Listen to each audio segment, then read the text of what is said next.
This world shall know pain.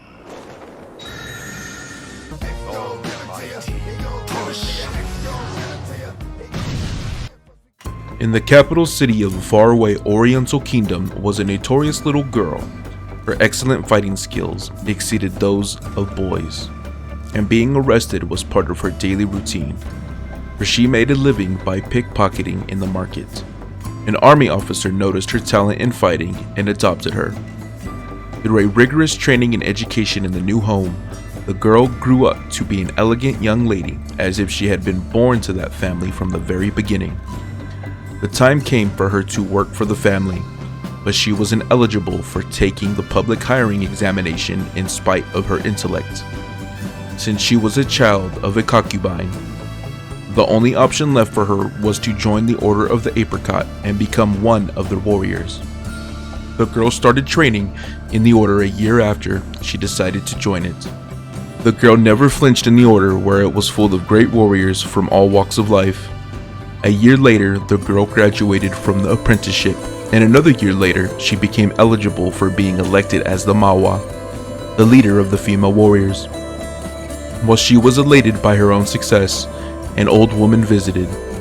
3 years have passed since the girl joined the Order of the Apricot, and the continent was once again swept by the craze of war.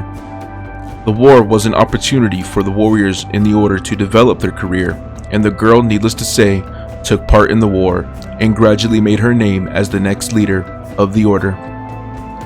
A month after the end of the war, the girl finally became the leader of the order. She was the youngest and the first female leader in the order's history. As soon as the ceremony was concluded, she went into the deepest cave in the valley to check the secret. She became who she was just to see this secret. An old spear and a secret note were located in this cave. After verifying the old woman's story was true, the joyous girl wasted no time to start learning the secrets. After a year of training, there was still no sign of a flame on the girl's spear. Nothing seemed to be improving compared to her old blade techniques.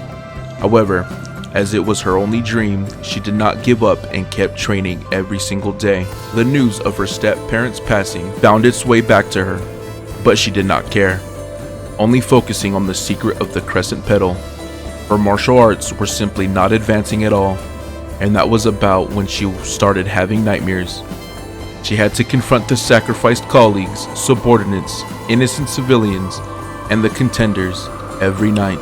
It had been 5 years since the discovery of a secret note. Countless hours of training had her no closer to acquiring the Crescent petal. She decided to go back to the cave where she found the secret note in. The old woman who told the story of the Crescent petal was waiting for her. As soon as she spotted the young woman, the old woman charged at her with the spear. Startled, the young woman parried with her own spear. As the tips of both spears touched, a blue flame emerged from the old woman's spear. It was the Crescent petal. They sparred until dawn. When it was clear that the young woman lost, she was so excited that she couldn't even move a finger. But she somehow felt satisfied. She finally felt like she was beginning to understand what the old woman meant. The girl resigned from her leadership position the next day and left the valley. She traveled lightly because all she needed was the teachings and knowledge of the old woman in her heart. Never be afraid to start over again. The day your shell breaks is the day the Crescent petal will answer your call.